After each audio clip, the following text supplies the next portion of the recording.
guess everyone's entitled to one good scare. Do you want to play psycho? What are you waiting for? Can I be the helpless victim? We all go a little mad sometimes. Don't fall asleep. Excellent day.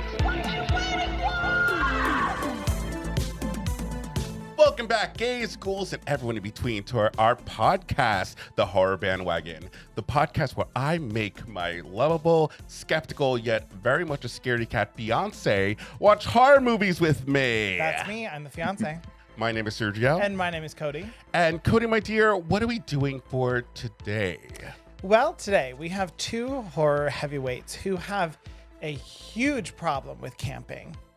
And regardless of who wins tonight, we have a group of friends to kill. That is right. Tonight, we are finding out which camp slasher makes it out on top, but we are not doing it alone. Well, we might be doing it if they're open to it.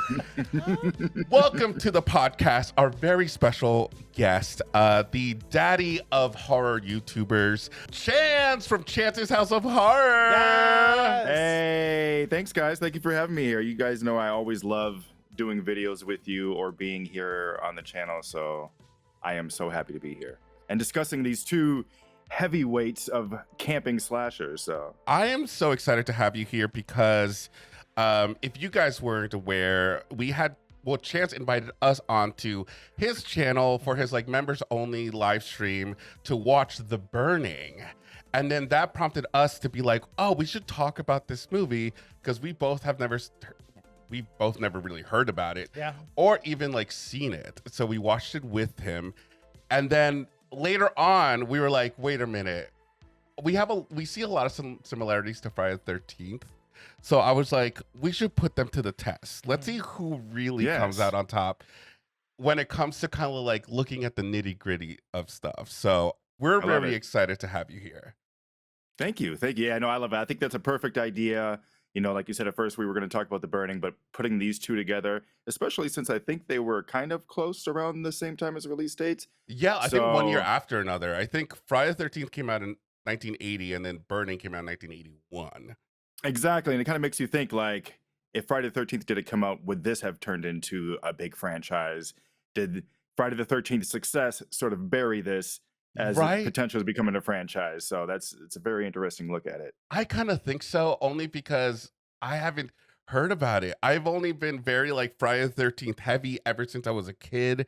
So I feel bad for The Burning because we've watched it a few times now. And I'm like, actually, this is kind of it. This is kind of good. Yeah. Yeah, definitely. I also myself didn't hear about it until recently, within the past year. So that's kind of crazy. Well, we are going to start that momentarily, but first, especially with first-time guests on the podcast for us, we always like to grill them a little bit, ask you some questions. You know, we already know you by now. We've been talking and collabing for a while, but might as well ask these questions anyways. Yeah. First off, how did you start your channel? Take us from the inception of why you decided to do it, and how did you land on Chance's House of Horror? Well, essentially, I knew I wanted to do YouTube for quite a while. It was just sort of figuring out what I wanted to do. And then I came to the, conclusion where I was like, if I'm going to do this, I'm going to do something that I have a lot of passion for, something that I love. So no matter how hard it gets, even if it doesn't grow into anything, at least I'm having fun doing it, because that's going to be the most important part. So I was like, well, let me do something with horror. And then so I thought about should I do reviews? Should I do this and that? And I had recently been watching reaction channels for about a few years. And I was always nervous to get in front of the camera, even just in any situation. I'm more of a behind the scenes kind of person. I always liked editing. But I just, took the leap. I was like, let me just try it. Let me, put myself in front of a camera and do reactions to horror movies and see how it goes. And as far as the name goes with Chances, that was the hardest part because I'm not good at coming up with names. But then I thought, okay, at one point, part of me is like, it's kind of cheesy and stuff like that, but it sort of sums up my channel because I want to cover everything horror. I want to just celebrate everything that's horror. And so since my name is Chance, I figured this channel will be like my house of horror. So people can come here and experience my house of horror, so to say, in a way. I love it. Mhm. For a good amount of time, I thought that that wasn't your real name. Like at first, like when I started discovering your channel, I want to say like around the time that we put out the Terrifier reaction for our channel, Yeah. I started to see videos of your channel, and I was like looking into it. I'm like, Chance's House of Horror. That sounds so interesting. It's like, is his name actually Chance? Because I've never met a Chance in my life. There's only a few. There's only a few out there. But you're the most important one. So. Of course. Thank you. Oh, Thank you. Wait, Thank do you. I know I a Chance agree. now? Oh, now I'm scared. Like, what if I have like you're a gonna get relative caught out in the named comments. Chance? Like, oh my god, Your cousin's at home watching, like, what the hell, Oh, man? like, oh my god. Do I mean nothing? No, that's really good. And you kind of like also for the gays a little bit because it's like House of Horror, the Mhm. House of Chance. That you know, Exactly. I That was love the it. plan all along.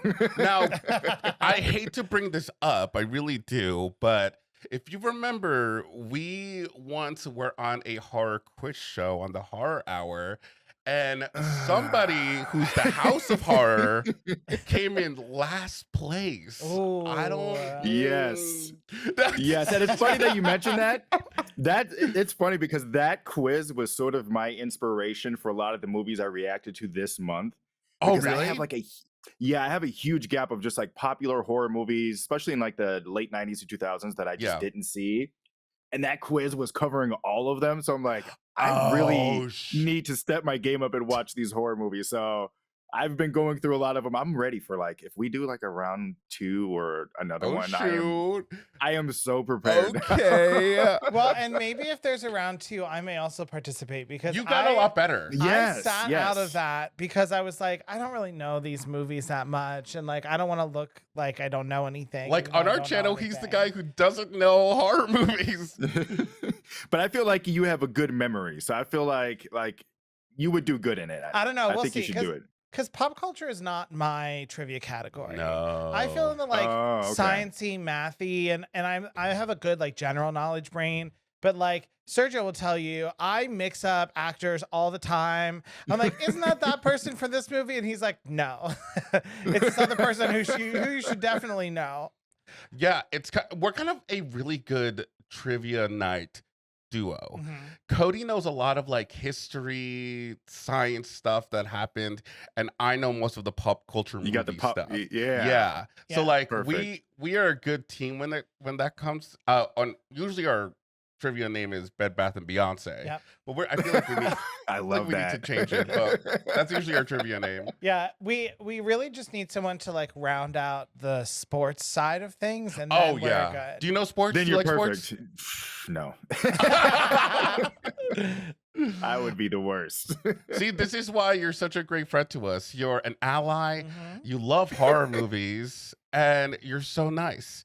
And if we talk sports, we're both on the same page. Yeah, maybe a little bit about Michael Jordan. That's it. See, when it came to that quiz, I was very nervous because on our show, I'm the one who loves horror a lot. But there was actually like a few questions on that I didn't know. Like we haven't seen the Babadook, and I know there was a Me question either. on there. So I was like, Yeah. what is that? The main reason, oh no, I don't want to spoil this for you, but I know something to do with an animal happens in that movie, and I'm nervous to watch it. That's mostly Oh, why. really? Well, I Yeah. mean, it can't be worse than When Evil Lurks. So. Oh yeah. Yeah. Why'd you have to remind me of that movie? What? But I feel like that's like our like. You know, That's true. what do you call it? Yeah, like If we can now handle we've that, I seen think we that- can handle anything. Yeah, that's our threshold. Yeah. So. Well, I haven't seen John Wick either, so there might Well, be at least that. yeah, that's not bad. That's more like implied versus Okay. like horror movies showing you like. Awful. You guys seen Urban Legend, right? Yes. Yes. Oh my god. The Did not microwave. see that coming at all. I thought it was gonna be like a gag. Like That was kind of oh, shocking surprise. for like a 90s movie. Yes, it, For a it 90s was movie very to shocking. happen. Spoiler alert for anybody who hasn't seen Urban Legend. We didn't review Yeah, they were anything. We just said words. They were, yeah, they were just heating up TV dinner. Oh. But that's awesome. I mean, we love Chance's channel over there, We do. and I just love Thank how you. it's grown. So if you haven't subscribed, please go over to Chance's YouTube channel. Where else can they find you? I'm pretty much there. I mean, I'm on Instagram, Chance's House of Horror, but I don't post as much as I should. I want to. How good are you on Instagram? Because Like, the last time I checked your page, there was like a thumbnail that you posted, but it was like cropped where only like half your face was on it. I just figured out how to put to like that you can choose different photo aspect ratios. I'm Yes. like, wow. Yeah, I just figured that out like last week. I've been meaning to tell you, and you just reminded me about that. I was like, wait, why is it cropped up so zoomed in? That's Yeah, funny. just old man trying to learn social media, pretty much. Oh man, I also forget that you're a bit older than us, right? Yeah, I I'm think- 39. Next year will be the Damn. Halfway And look at that point. skin. Mm-hmm. Glowing skin. lighting. If you turn it off, it'll be I like watched that a lot of SpongeBob. lighting videos before I started my channel on how to do this.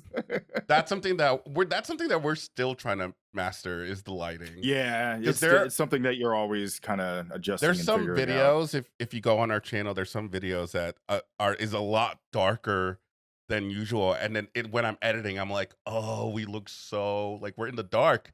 Where are our faces? Ugh. Well, and at least like the excuse that we will always use, or at least that I'll always use, is it's really ultimately my fault because I lose either way. Either it looks too dark and my skin just looks red, or it's too bright and my skin looks what it really is, which is splotchy. So He has like red undertones a right lot. balance. it's not great. We gotta do that. Sometimes I'll mess with like my saturation and Mhm. different colors like that. You know, just even make like background or certain things pop. So it definitely. I'm still sometimes like testing things and tweaking it. So Yeah, it's a process. you're always learning. Mhm. All right. So next, we want to know what scares you. Do you have any phobias? I know spiders is one. Bugs in general. The tiny. It's funnier because the tinier, the more they creep me out. If you That's get some fair. Creep Show. We haven't. Wait, but I Okay. do know of there's like a roach thing, That- right? Yeah, I watched that at a very young age. That traumatized me with bugs for life. Spiders are like the worst bug that I hate, but bugs in general, especially ones that can crawl in any Mm-hmm. hole of your body. I mean, like, no. I mean, technically, any bug can crawl into any. Do part they of your choose body. not Exactly. to crawl in there, or Yes, human bodies are not usually an ideal environment. so you're for- saying bugs don't just want my hole all the time? correct? Okay, well, that's offensive. Correct. I'm offended. But yeah, really just bugs. Like nothing. I mean, as far as put to a movie goes, yeah, I guess it would be bugs are the one things. Like I'm still holding off on that infested reaction. I still got people asking me like, Girl, gonna do I've Infested? been I'm like, I'm wanting gonna to do watch it. you watch that for so long, and I do plan to Hopefully get you to it do. at least by October. So I will say though, I get your hesitance because we for like the whole week when it came out, we were like pushing it to watch it because I was so nervous. Yeah. And when I was like getting stuff ready, I I put my clicker on a part of the movie randomly, and I saw like a little glimpse of the spider, and I'm like, I am not ready. I am not ready. give me one more week. But honestly, overall, it was a good movie. I enjoyed it. I mostly felt bad for you because you had to edit it after the fact, so you had to like Yeah. really that's see the- them. Yeah, that's the tough part is having to go back Ugh. and over and over again. But the good thing about that movie is that the main reason I want to watch it is because that director that he did that movie, Sam Raimi saw it and he's like, "You're going to do one of the next Evil Dead movies." Yes, so we did hear that. So that makes me really want to check it out because if it impressed Sam Raimi that much, like it's got to be pretty good. Yeah. And speaking of things that scare you based on these movies, how likely would you say you are to go just camp in a cabin in the middle of the woods in the 80s just for fun? If there was enough people, I would. If it was like a cabin, if it was like camping, like tents and stuff, no, I couldn't do it. But if it was a cabin and like there was a lot of people that I knew, I would do it. Like even today, like I would do it if like a bunch of us reactors got together and rented out a cabin. Yeah, see, I that totally sounds do that. fun. But I'm yeah. not doing tents. I can't do tents. See, and I say that because I love camping, and I went to summer camps like in both of these movies as a kid, like every summer, and And those are like some really fun memories for me growing up. So it's like interesting to watch movies like this, knowing that like it turned a bunch of people off from camping forever. When I'm like, oh, this is just like, you know, apart from all the wanton killing, this was fairly like my experience. See, as a I'm kid. very much a city boy. I just been all Same, around yes. city. I've never been like in areas of woods, and we're like closer to woods now, and I kind of appreciate it more because of him. But like one of our first few dates we went to with your friends camping, like legit, I was like, oh man, this is different. Mhm. We gotta sleep in a tent. I gotta pee outside in the woods and in the dark, and I'm like, oh god. And see, that's how you know Sergio really loved you and loves you. Yeah. He's Yeah, been through I all think that night I said I love you. Yep, that was the night. That was the night that I said I forced love it you. out of you.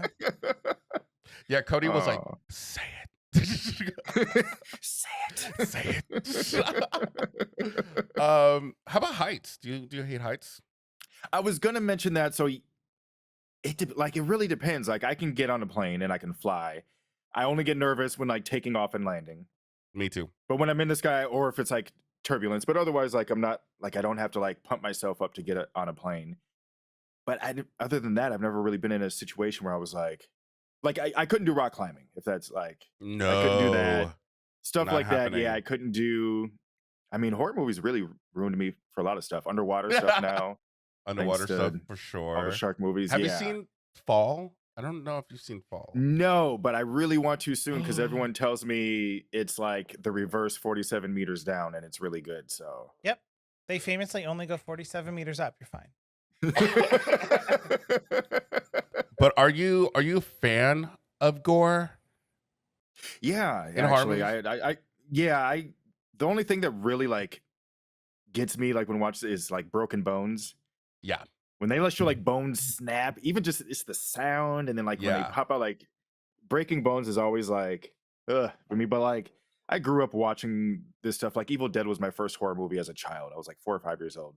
So I've Nice. always appreciated gore, no matter how it looks. You know, I always find a way to appreciate, especially when it's practical.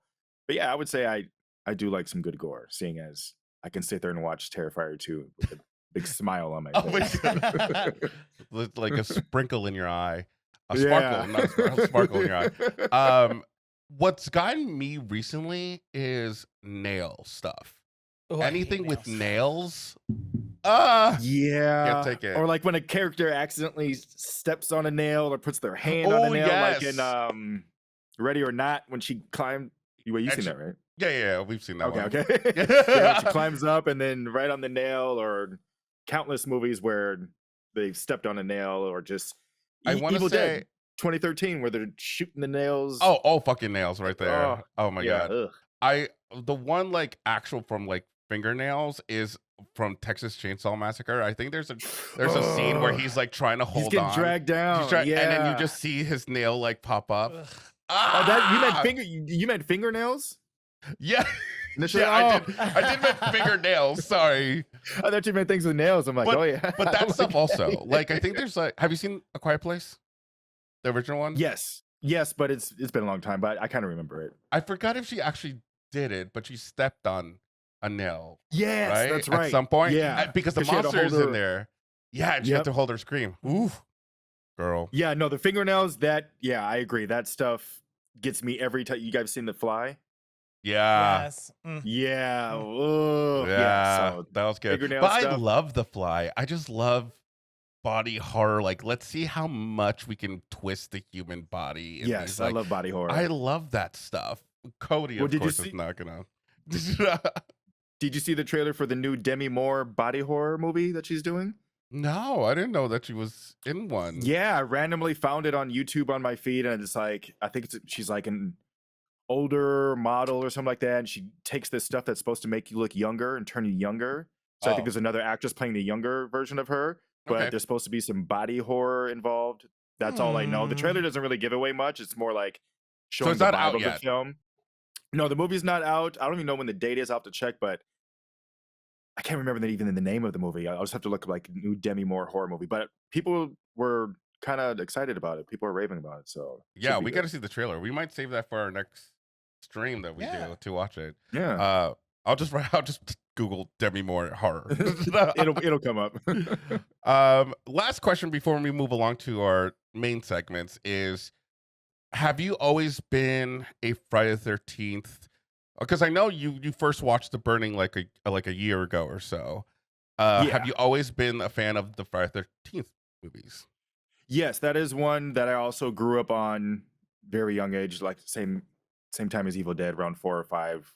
Growing up watching all of them, everything. So yeah, I'm a pretty big Friday the 13th fan. I mean, yeah, I got the tattoo. Oh damn! Oh, right that's there, nice. with his machete, half his face right there. So I do love That's Jason. nice. He's not my favorite. Friday the 13th isn't my favorite, but it's in my top 5 of horror franchises. It really does seem like, I swear, guys, we're not going to be biased in this competition that we have today. Oh no, But yeah. it may seem that way because we have like the Jason mask. We also have the Friday the 13th sweatshirts on, but we swear we're going to be fair with this. Oh yes, our I true already. feelings. Yeah, I'm gonna be truthful about this one because I'll say my opinion on that when we get there, but All we'll right. see. Friday the 13th.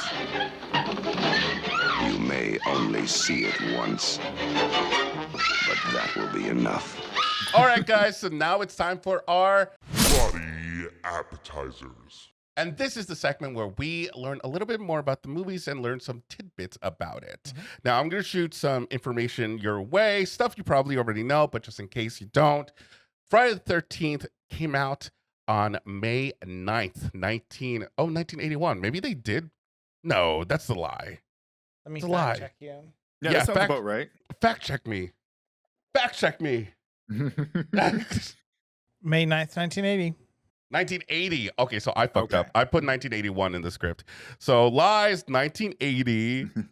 Budget was $550,000, and at the box office, it made around $39 million. I believe a little bit more. That's some very good return. Yeah.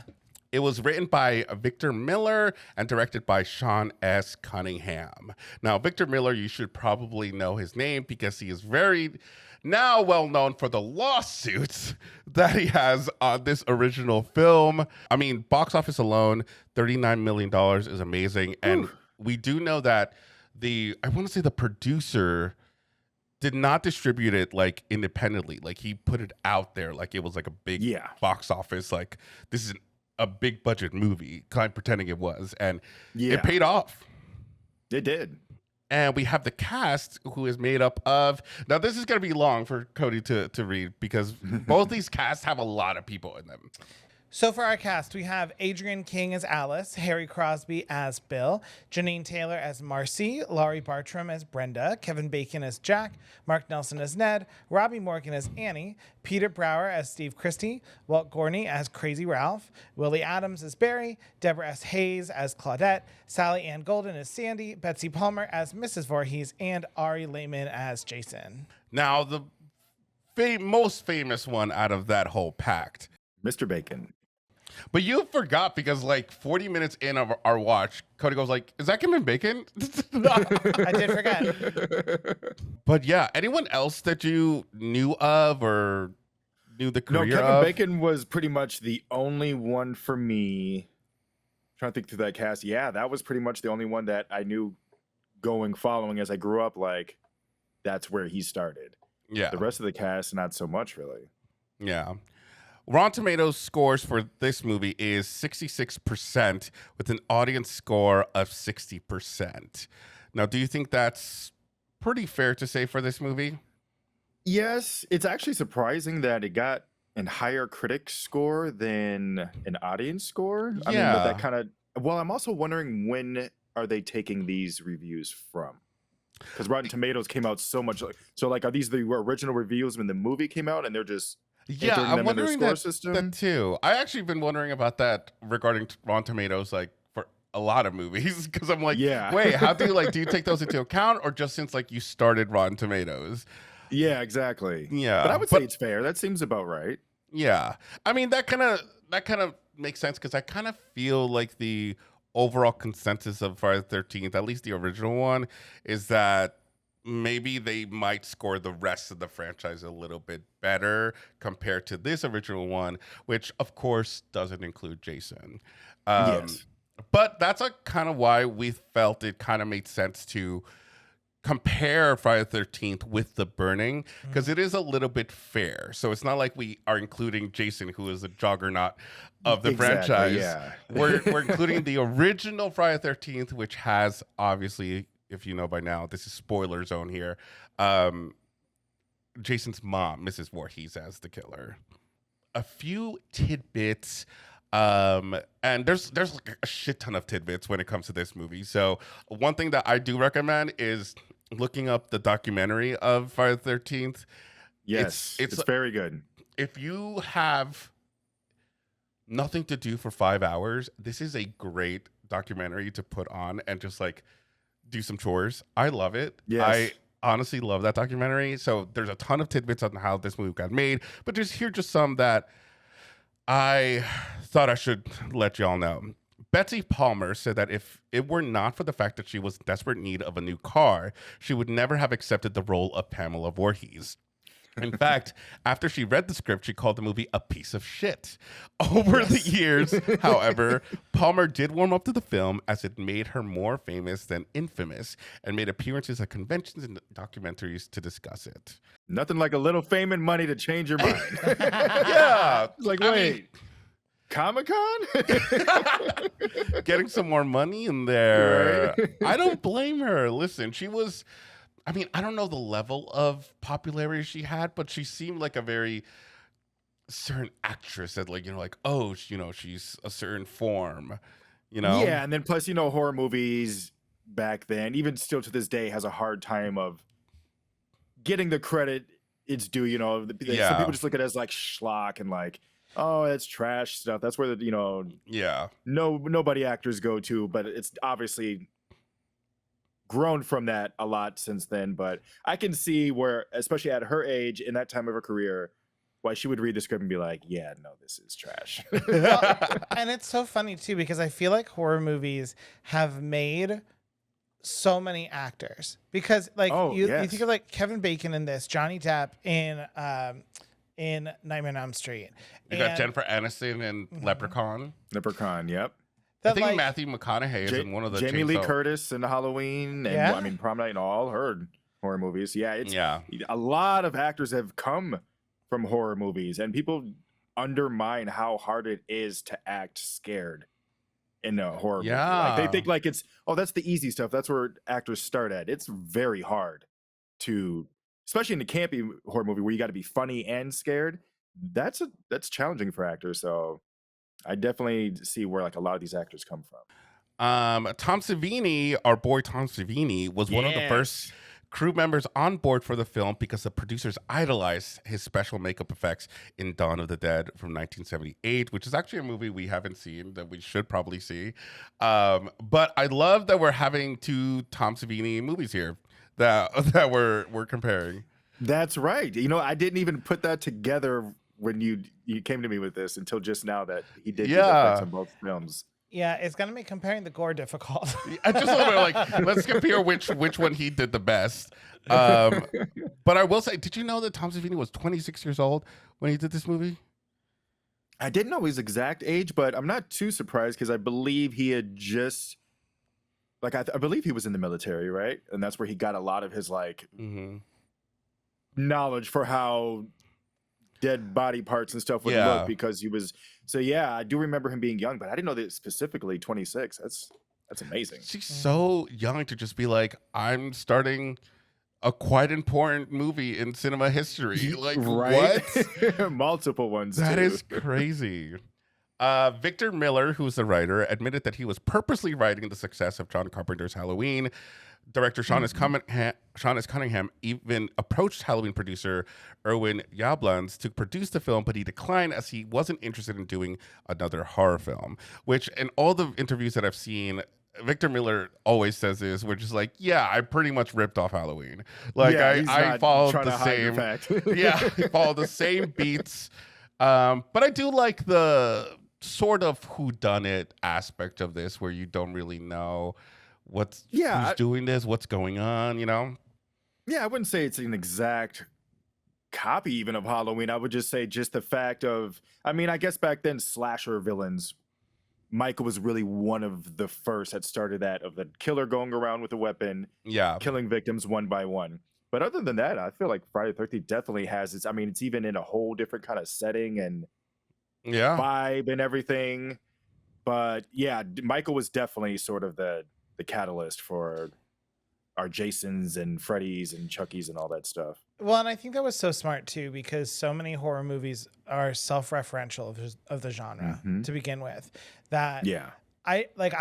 You can have a great movie that really bucks the whole concept, but I feel like a lot of the good movies know what to take from its predecessors. So I think that like doing this early was really good instinct for how to make a horror movie that was going to work and last for as long as it has.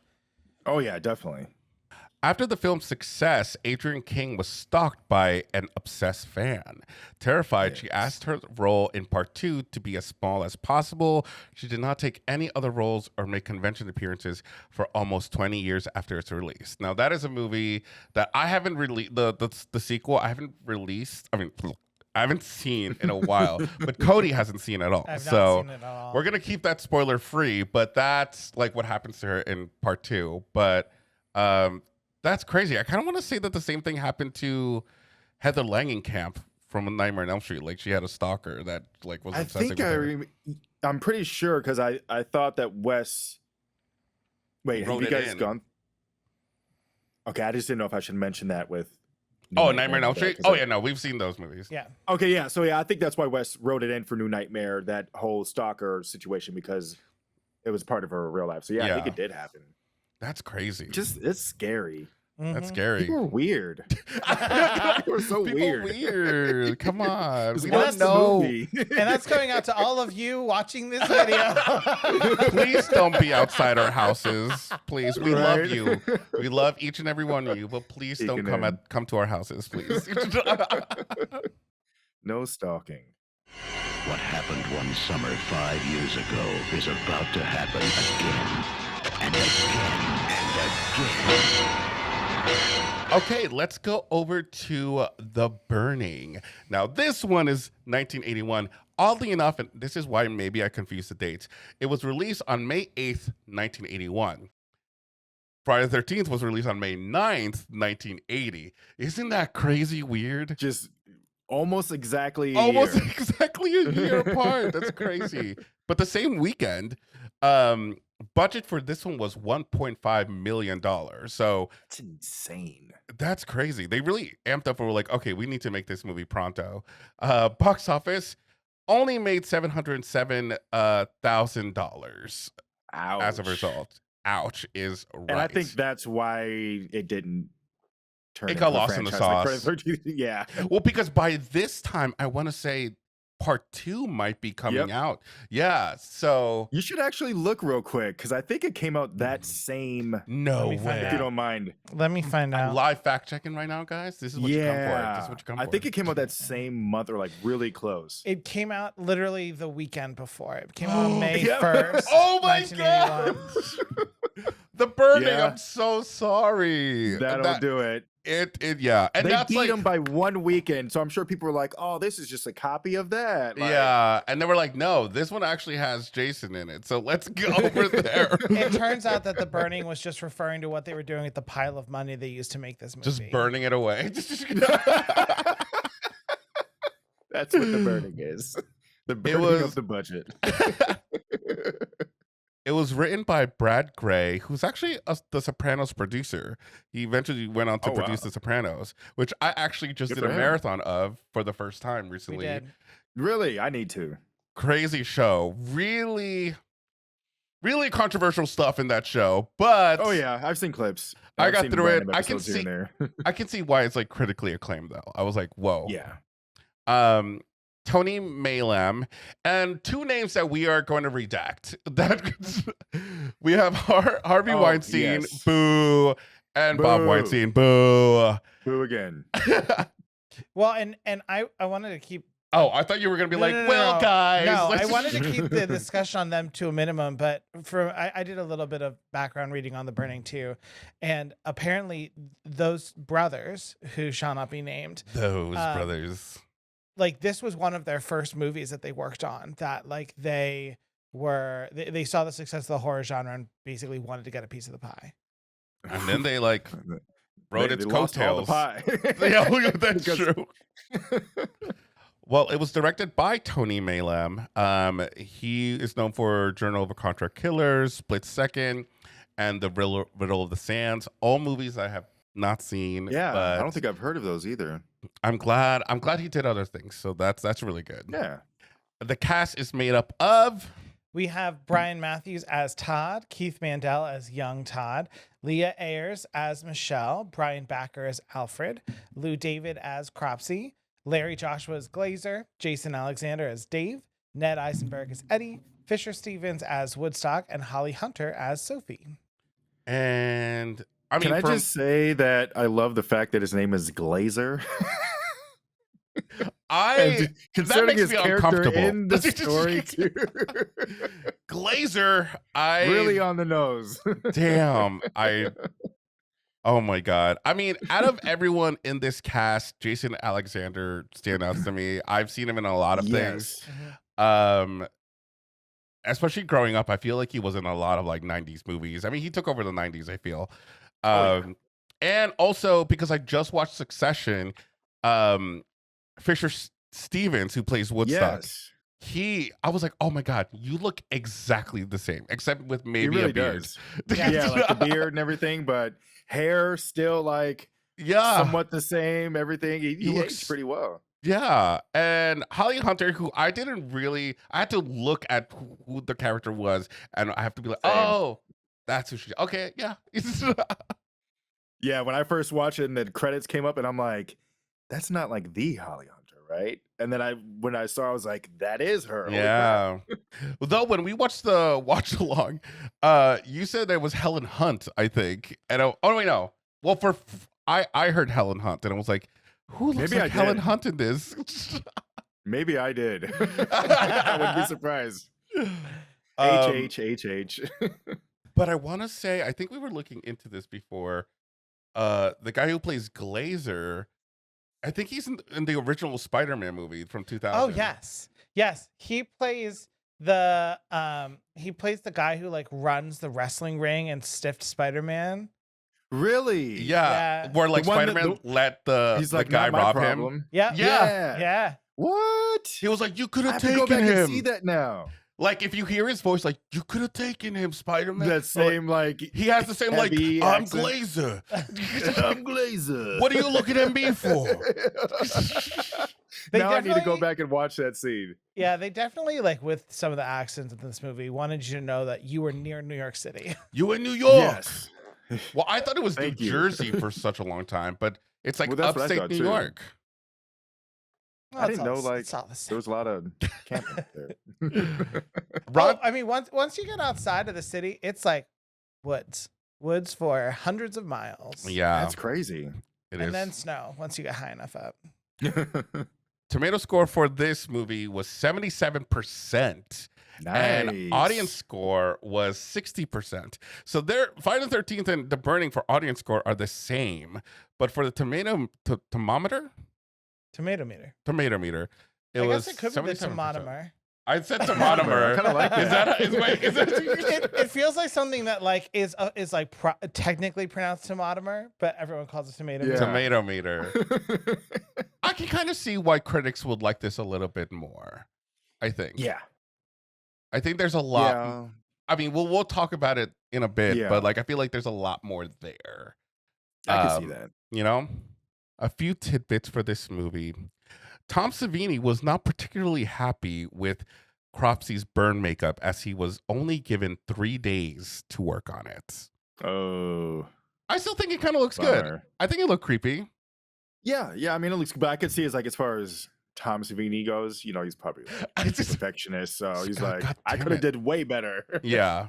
Well, and But it looked good. interestingly, Tom Savini was one of the first people that the producers got in like putting this movie together too. Okay. And apparently, at least from what I read, they were trying to like get him before he was signed on to do a Friday the 13th part 2. Oh shoot! But he was already like, yeah, I'm not doing it because he didn't like the direction they were going with the film. So he took himself out of Friday the 13th part 2. Oh, they So he didn't was like available where for they were this. going with part 2. Tom Savini He didn't didn't- like it. He hates the Whoa. whole idea of Jason coming back. Oh, like that whole thing. I mean, because logically it doesn't make sense, but like us as moviegoers, we're like, Betsy don't care, Palmer like, it's apparently cool. also doesn't like that. yeah, But yeah, she said it like- on record being like, I don't know who that is. My son is dead. right? Yeah, it's always funny to me when like people a part of a certain movie or franchise like throw shade at certain things involved Yeah. in that franchise. I'm like, whatever.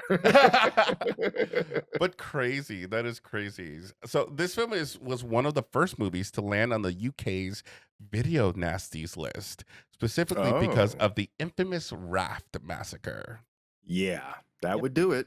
That They- Well, would because too. this technically, during that scene, he kills kids in that one. Yep. Oh, yeah. That's kids, right? I always confuse which ones are the counselors and which ones are the kids. Well, but I think they're yeah. kids. No, they were all kids who were on the raft. There were only 2 counselors that were with them while they were out there. That'd be like 16, 15, I assume. Yeah. But yeah, like Teens. with So they're pretty young. Preteens, maybe. but with this one in particular, apparently it happened because they just like released the movie not knowing what the like rules were for rating things in the UK. Oh wait, there's rules. There's an MPAA thing. So, What? so they had to like pull it and cut out parts of it and re-release Oh it. shit! Yeah. That is great. Sorry, Brits. Sorry. Wait, there's a rating system? Or we can just film whatever we want. That's funny. honestly, that's me sometimes when I upload to YouTube. It's like, oh fuck, but that's not okay to show on YouTube. I get away with some of the craziest stuff on YouTube. Don't tell them. Ah! somebody called me up with something like, "How did you show that? Have you guys seen Piranha 3D?" No. I Okay. have. Well, there's But there's a lot of gories. Well- Wait, did you see the? Is it the? I can't say it. it's Something that comes something- towards the screen. yes, and Yes, that's what okay. I left in. And somebody was like, "How did you leave that in?" I was like, "It's fish." Well, food." because it could be mistaken. Yeah, it could be mistaken for anything. I Yeah. will say,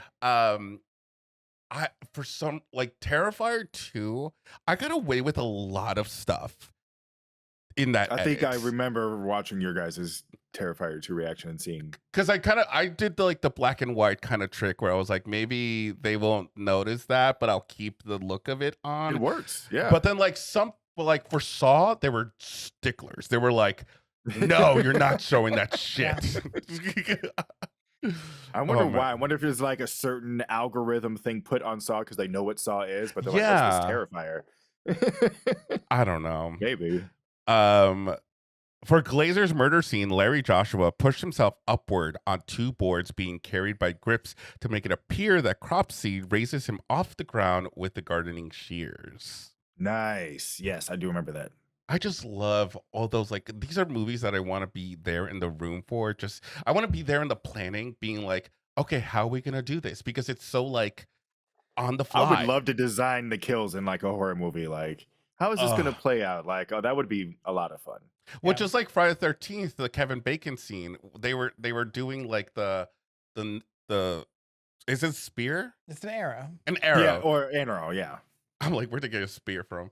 The arrow through the neck, and they were trying to get the blood out, and the tubing didn't work. So Tom Savini had to go in there, blow the And blood blow it. out. That is stuff I love to hear about. I'm That like, is yes. cool, yeah. Like just on And the it- fly. Sorry, and I was gonna say, as you mentioned earlier about the documentary, I believe it's called "So They Know Too," Crystal Lake Memories or something like that. Yes, that's right. Okay. Yeah. Yeah, that one's great. Check it out, definitely. So good. I was trying to find something on. I got the 4K DVD for The Burning, so there's some extras there that I can look into, but there's not Ooh. really a lot of behind the scenes stuff for The Burning, which hopefully we're helping the algorithm help people find The Burning. So Yes. Yes.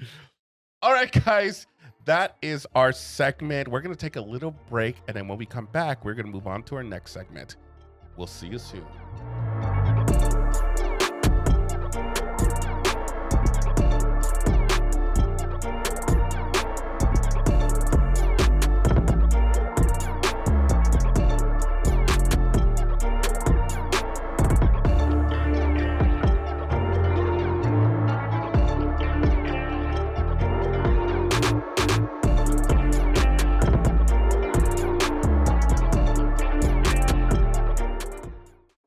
back, ghouls. It is now time to go to our Meats and potatoes. segment. This is a segment where we pit both movies against each other. Yes, that is right. Now, how this usually will go is we have different rounds. And for each round, we each pick who wins that round. At the end of all the rounds, we'll tally everything up and we'll have two kind of choices. One, our personal winners, but also the winner of the podcast overall. So the rounds are opening scenes, the cast, the lead protagonist or final boy or girl, villains, music, gore and kills, and then the ending. Now, let's begin. Round one. Ding. Sorry. You have to. I was honestly about to do the same thing. I was gonna go ding ding. Opening scenes. Here we are. Let's start with Chance. Who takes All the right. opening scene? Let me give like a briefing to everybody first. Friday the 13th. Friday the 13th has probably the most like tight opening scene. We have two camp counselors. We're at a camp. It's 1958, and we're singing Kumbaya. And then two camp counselors eye each other. They go into the next room. They're starting to make out. They're getting frisky. But then we have a POV of somebody coming into I want to say an attic. It's like an attic or something. Yeah, they're in the loft of Or like the loft or barn something. Yeah, I think it's a barn house or something like that. So they get interrupted by someone from a POV angle and they're apologizing. And then the boy gets stabbed and he starts to bleed out. And then we get this jumbling around. This She's girl's bobbing and weaving. She's and bobbing weaving and weaving. She doesn't know where to go. She is throws boxes, I guess, or some boxes. Yes, it is float like a butterfly and get stabbed like a camp counselor. And then we get a freeze frame, the funniest freeze frame, I think. I laugh every time where she's like, it's so good. she's like mid like scream, and we just push into her face. I don't know why we stopped doing that as a movie genre. I need more freeze frames going into opening credits. Yes, bring it back. And then for the burning's a little bit different. So the burning, we start off with a bunch of kids planning a prank on this guy named Cropsy. Cropsy. Why did I say Cropsy? Becomes a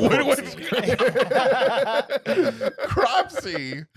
Because I didn't recognize this the first time, but Cropsy is apparently like a dick. Like he's kind of like awful. Oh yeah. So they're not saying it's justified. Don't go around pranking people like that. But I know some YouTube channels do that. But we have the kids. They plan this prank. They go over to his little cabin and he's sleeping and they knock on the window like repeatedly, like trying to wake him up. He wakes up and he gets startled by this like skeleton thing with like maggots it's a rotting human head that they have put candles in for some reason. I would wake up just from the smell. And then he kindly pushes it on his lap and proceeds to be completely engulfed in flames. Which is this mean to say I think it's kind of his fault? Like he didn't need to like He was asking for it. I mean, I get it. Sometimes I wake up discombobulated, like out of my sleep. But I'm like, oh, what's going on? I Fire, do think you could have made it much more realistic to say that he pushed it away, and then all of the alcohol and gasoline and all the flammable liquids that he has surrounded himself with in the place that he sleeps, that could have caught fire, which catches him on fire. Instead, I just think it was preventable. I think he could have prevented it, and I guess the kids weren't intending on that to happen. But I also don't think they were that sorry. I think they just ran away and were they were like, shit, we gotta go. We gotta go. Yeah, But it doesn't stop there. We then go to the hospital where Cropsy, I keep trying to say Corpsey, where Cropsy is being held, and we got I want to say a nurse. He's an orderly. Yes. Orderly? Okay. With an intern, and he's kind of explaining the fact that, like, if you're gonna work here, you're gonna have to see dead bodies. And honestly, this kind of hazing is like, I'm gonna traumatize you. You need to start from the get-go. It's kind of wild. I appreciate it though. Yeah. And then he shows him the body, and right then and there we get a little jump scare of Cropsey grabbing onto his hand, and he's just screaming bloody murder as the intern goes away. And isn't it implied later on in the movie that that orderly died? Or am I making that up? Because it just fades away. I thought that, like, in the retelling of it later, maybe around the campfire, that But you know how stories maybe it was go. just spiced up for the story. Yeah. around the Yeah. campfire. I'll have to hear that again. I don't remember them Urban saying that, but they legends. could have. And I don't think it happens here. I think we still get the sex worker part. Well, I mean, are we The opening including that as credits. part of the opening scene? I don't know that I would include that as For part me, of the opening is anything before the opening credits. The So opening, the title, like the before title it card. says- okay. Yeah. So I think I we get have that. the sex worker stuff first. I thought I think remember so. that. I'm pretty sure. I thought it went from the orderly in the hospital to the. Oh no, maybe it didn't. I don't know. No, I don't think so. Yeah, because then afterwards, I'm trying to remember when they release him. If that's, do they show any of the camping stuff? No, they don't show any of the camping stuff till after they've showed him do everything up until the sex worker, and then So after that is when we finally get the camping stuff. There we go. So the sex worker happens, and then the opening credits, and then the camp stuff. Yeah. So that's kind of all included. And then with the sex worker stuff, there's this guy, he's like, mysterious, and he meets this woman who, like, she's a lady of the night. She's like, come up to here, come on, come inside. And the guy goes there, and she's like very talkative. She's just like, whatever you want to do, keep your hat on. I guess if you don't, you don't have to take it. It's your money. And then we have the best acting in the world. No, I want to say get away, her please. and the opening girl in Friday the 13th were competing for an Oscar that year. For the best they both campy acting. Yes. Oh my God. I think it was so ridiculous. But No. we do get a pretty sick kill here, where we just get the scissors jammed into her stomach, and he's just rooting twisting in around. there. On top of that, the glass just like breaks, and she's like out the window. Yeah. And then there we go. So we have several like little skits before the actual movie starts. It's a little bit where longer opening, yeah. It's a bit longer opening. Now, Chance, who is the winner for best opening? Well, this one, I just want to say it's a little harder because I feel like they both set up different things. I feel like the Friday the 13th opening sets up the vibe of the movie.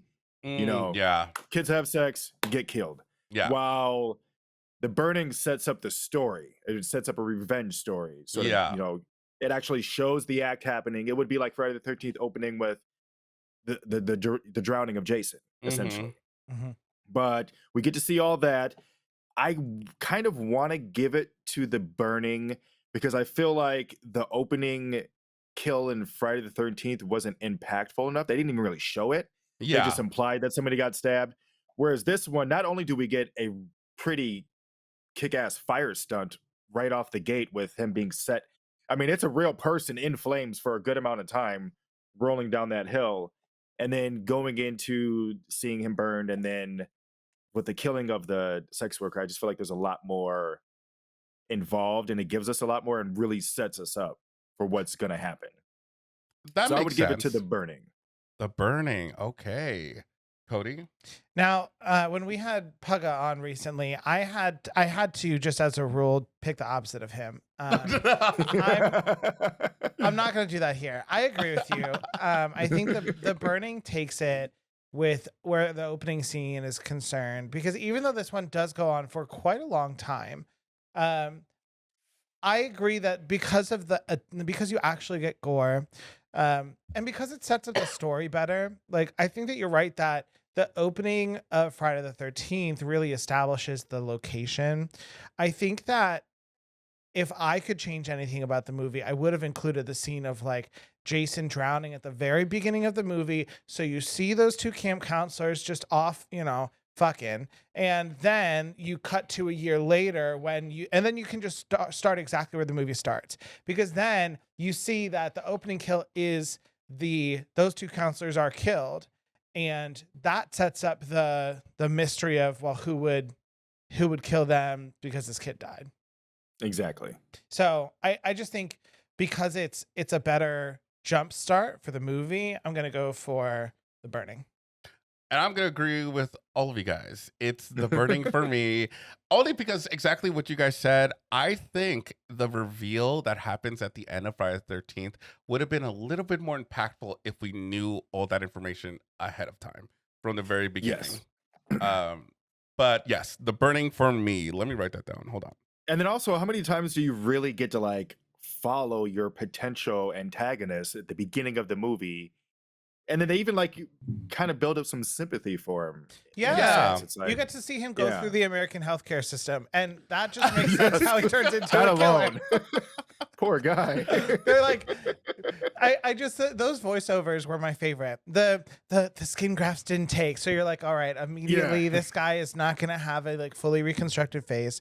Then like, try not to blame anybody for what happened. This wasn't your fault. Also, since you're physically fine, we're gonna put you out on the street. So like, They literally just rolled him right onto the street. They're like, all right, go home. Poor guy. Actually, you're right. What? Oh no. all they were missing was, what's the address we can send the bill to, and then it would have been complete. Now that's the horror movie. That's the horror movie right there. All right. So for cast, we're gonna start with Chance. Who do you pick? So I'm gonna kind of break this into two different parts. It's hard because I feel like Kevin Bacon really like sells me on the cast for Friday the 13th. But the one thing I liked about the cast in The Burning was, I don't know if you count that as a cast, but just the characters themselves. Yeah. And their camaraderie and how they got along and how they felt like just kids at a camp hanging out, where some, most of them got along. Then you had your outcasts or your people who would start stuff. But I found myself really liking a lot of the characters in that movie. And I think it's because of the performance of the cast. And they're like Jason Alexander, Stephen Fisher, all of them. Like, I was actually bummed to see them go, where I felt like Friday the 13th, it's really for me, Friday the 13th, it's Kevin Bacon and Betsy Palmer who really sell it. Yeah. But as an overall ensemble cast, I think I'm gonna have to honestly give it to The Burning. And I know some people might hate me for it, but I'm gonna have to give it to The Burning. Now, crazy right now, we did a poll on Instagram on what they preferred. Now, Instagram, the crowd, it was an overwhelming Friday the 13th. Oh, I'm sure. I think we had maybe 6 people vote for The Burning, but this is all, these are our opinions. Cody, what are you thinking? So I agree with you, because it is difficult. Just like with the last question, the two movies give us different things with the cast. Mm-hmm. I mean, on one hand, this is the horror bandwagon. We have to acknowledge the shirtless men in the room and say that the Friday the 13th gave us a little bit more to appreciate from that perspective. I did like the short denim shorts with the bandana around his neck. That was a look. It was. Friday the 13th, all the movies, their cast is just beautiful people. Like everybody in those movies. Yeah.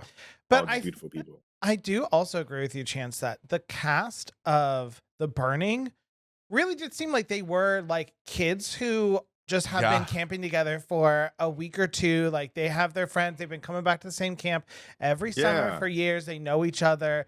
And so like they gave a more believable cast.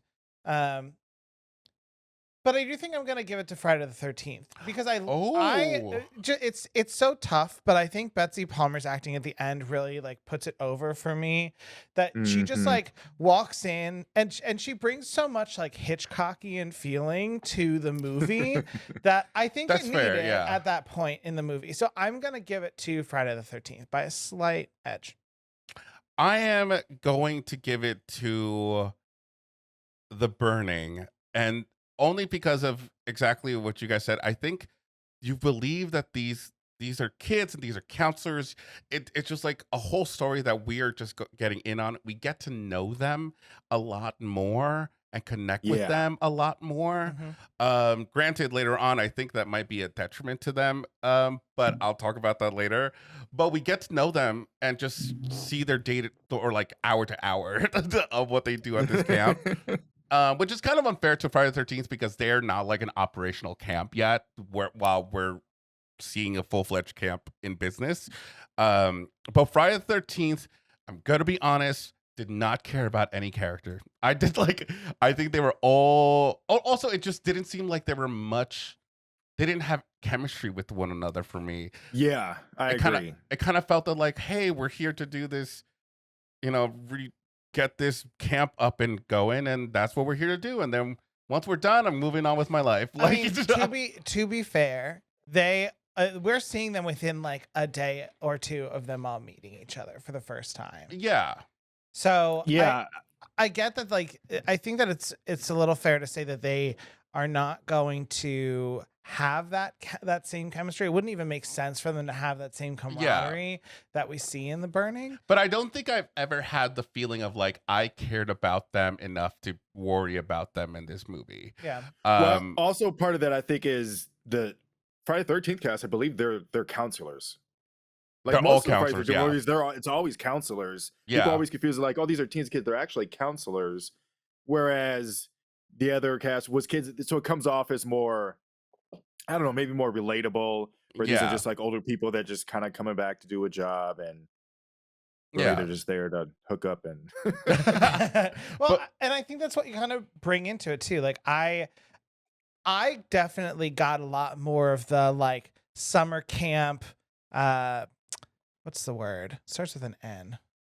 Where you're like remembering things, nostalgia. I got Nostalgia, yeah. I got a lot more of the like summer camp nostalgia from The Burning, for sure. It brought back a lot of memories for me. Whereas Friday the 13th was really just like the couple days before the kids get there, because you gotta sweep out the tents or sweep out the cabins and all that other stuff. No, I agree. I could see where both like that. That's why I said it was definitely a hard choice for me. Normally, I would have been like, well, Friday the 13th because it's my favorite. But me trying to look at it from the outside is not a huge Friday the 13th fan.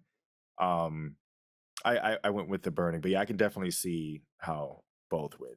And that's what makes these kind of episodes fun, because we're looking at these movies individually, comparing to each other. Like Friday the 13th has a legacy, but we're not looking at the legacy. We're looking at how the original holds up against this one, which is going to be interesting. Now, let's go to round 3, which is our lead protagonist or final girl boy, your usual final people. Chance, who do you pick? Now, to be kind of specific here before we move on, we obviously have Alice from Friday the 13th. That is a person that we are, who is the final girl. Now, for The Burning, I would say it's Todd. Yeah, I mean that's who was in my mind. I was just gonna go with Todd. Okay, so just to keep in mind. I feel like I'm gonna, as much as I don't really care for Alice as a final girl, I feel like I have to give it to Friday the 13th because they at least establish who the main character is and who we want to root for. It's a little bit more clear. And who we want to connect with. Whereas The Burning, like, you don't know who the main character is until like the last third of the movie. Yeah. You're like, oh, so that's who this person. But I mean, it's also because of the story, they want you to, it's a twist to find out that he is one of the people that did that back then. But still, I feel like Friday the 13th does a better job of establishing the final girl. It was early in horror days where they were still trying to figure out how to write final girls. Like, if it's hard or anything, you know. Yeah. With guys writing women and stuff like that. Yeah. So I feel like I didn't really care for Alice because she didn't really do anything badass until the very end, which was really cool. And that's another thing that kind of puts her up for me. But yeah, I'm gonna give it to Alice for Friday the 13th. Okay. I'm gonna agree. I think Friday the 13th takes it. I'm glad that we're talking about Todd because I feel like watching the movie, Alfred is supposed to be the person who we view as the protagonist. Well, in it didn't The take me Burning. until recently that I think Alfred was supposed to be our. I think it was supposed to red be a herring. red herring. Because did you get that? Like that Alfred was the red The herring, peeping guy. the peeping Yeah. guy. Yeah. They 'Cause- definitely were trying to make him seem like It's like is super he sus. is he bad? Is he in on it? And- yeah. And while I do like Todd, and I do think that he should have been a little more with it. That like there's stuff going on, and maybe it's because of you're telling the story about this person when you were there, and it didn't quite go down that way. But like I don't know, I'm a little skeptical of Todd, and I like Alice more. I think that she was better as a final person in the movie. In like once she knew what was going on, she prepared, she fought back, she like did her thing. Todd got knocked out and then somehow knew exactly where to go with the axe after he woke up from being knocked out. And it was maybe, I guess, did the job at the end of the day. But yeah, I think if anything, When I would comparing, have, I think that a better person to put up against would be the other counselor whose name is escaping me. Michelle from The Burning, because She's my she girl. also she was on it. She's She my knew exactly girl. what was happening. She should have been the final girl. She like helped Like- put a raft together. She did Right? She went to go get help. she did the work. Yeah, But yeah, Friday the 13th for me. I am going to pick. I'm going to pick Friday the 13th also. I believe Todd should have died. I think Todd should have, in some sort of heroic sacrifice, died with Cropsy. I think it just Yes. made sense for the story, for how it's coming full circle for him, and he has to die with maybe saving Alfred.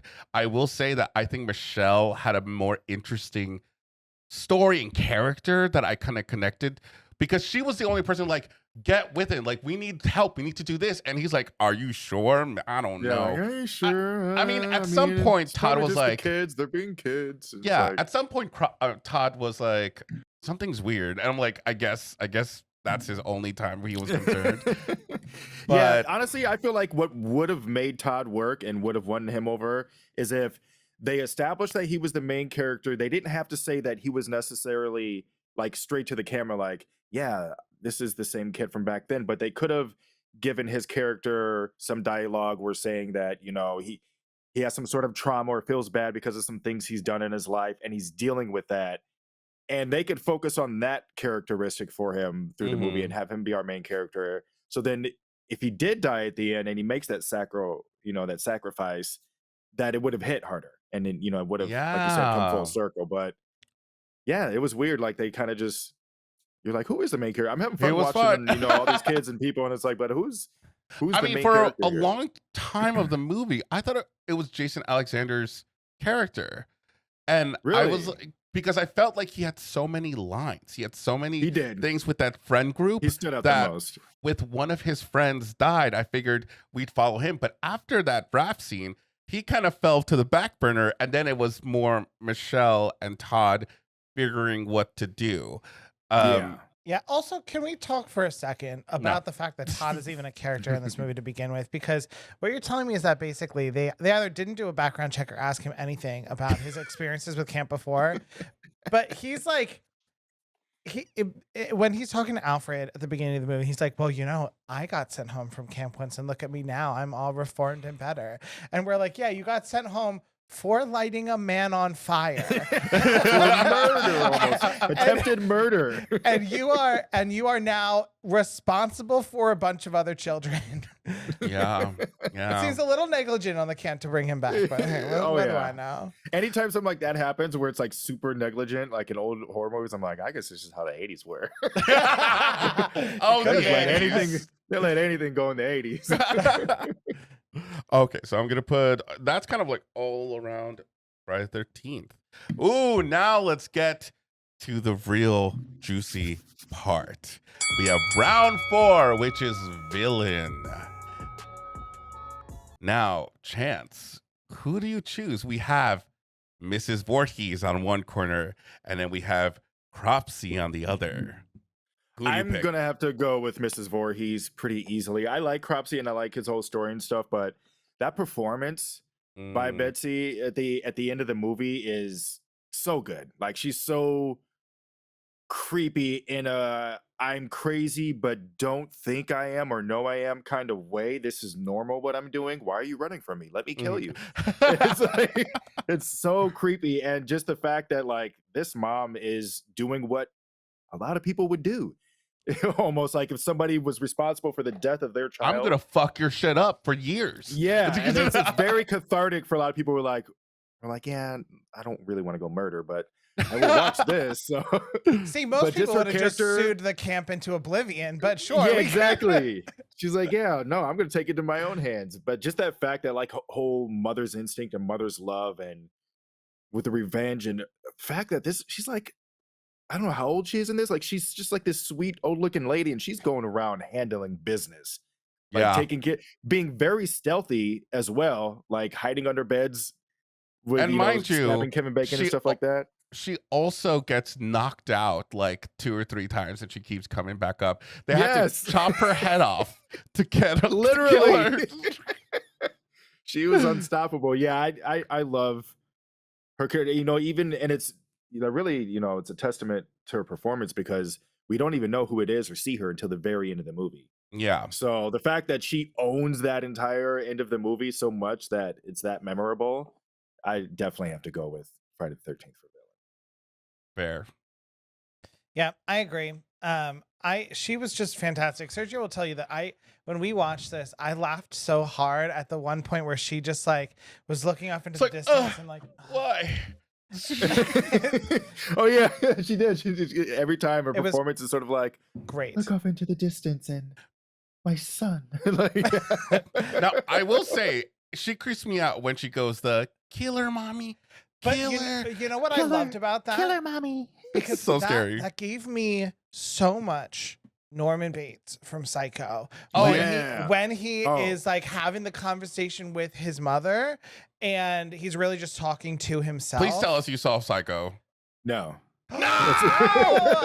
But it's fine. It's fine. I'm so sorry. I've heard about because Bates Motel came out.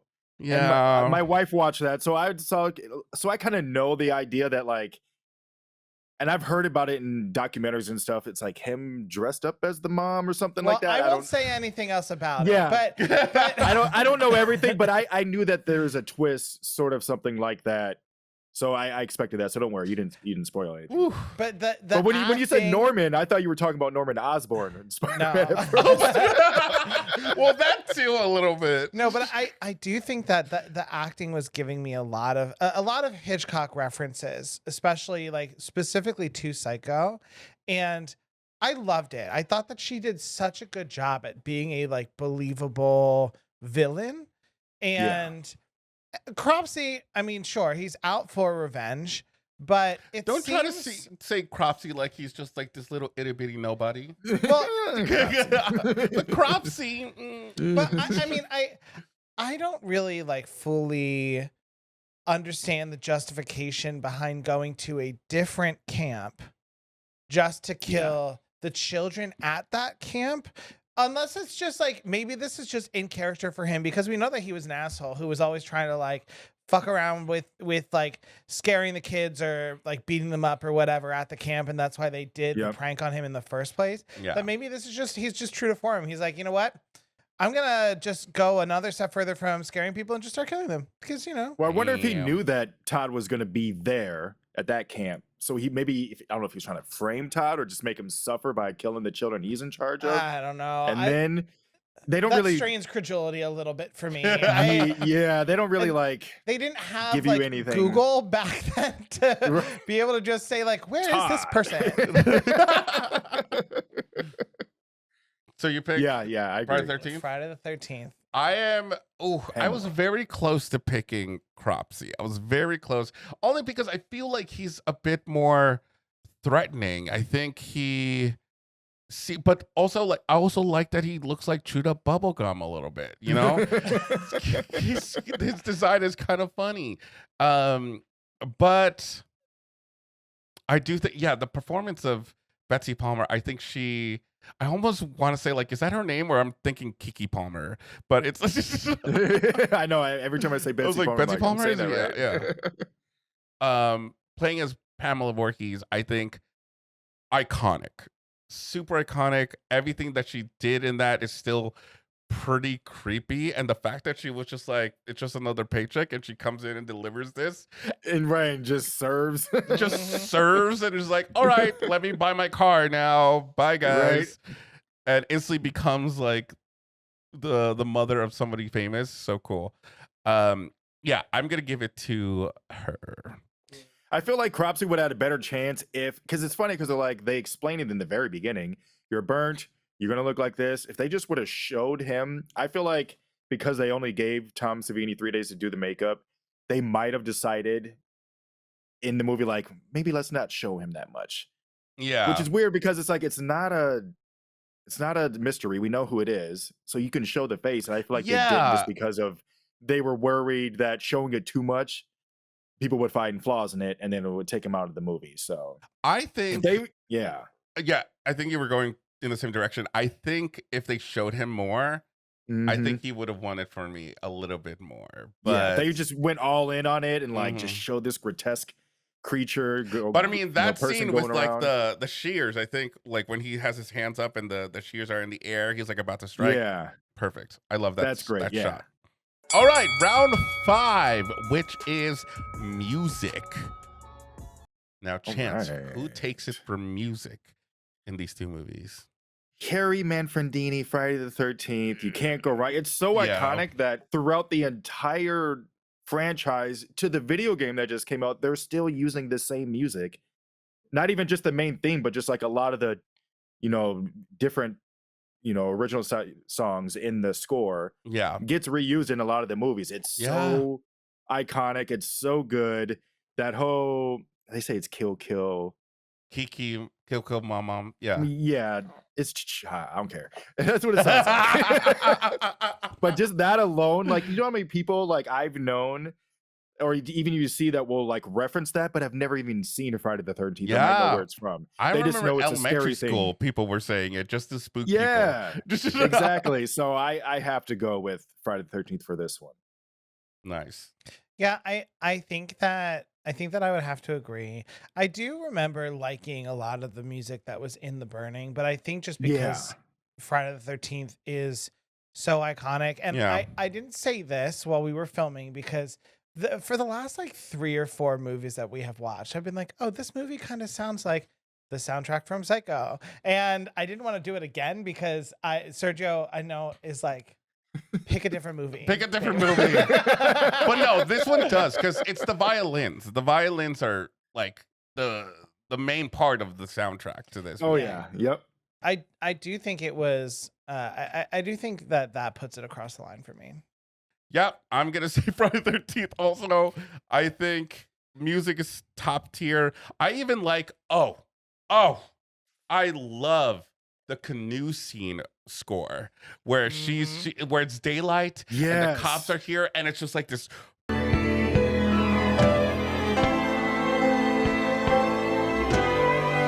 Dun dun dun, like it's like It's just we made triumphant it. and We made it. yeah. And then I mean, this is gonna come later on, and we're gonna talk about it. But the whole reveal at that end Oh my god. with the music, it's amazing. And I also said this too, like during the freeze frame in the very beginning, and we're getting close up, and all you hear is the violins like screeching. Yeah. It kind of reminds me of like Insidious, like that whole Oh, like yeah, I can see musical that. interlude.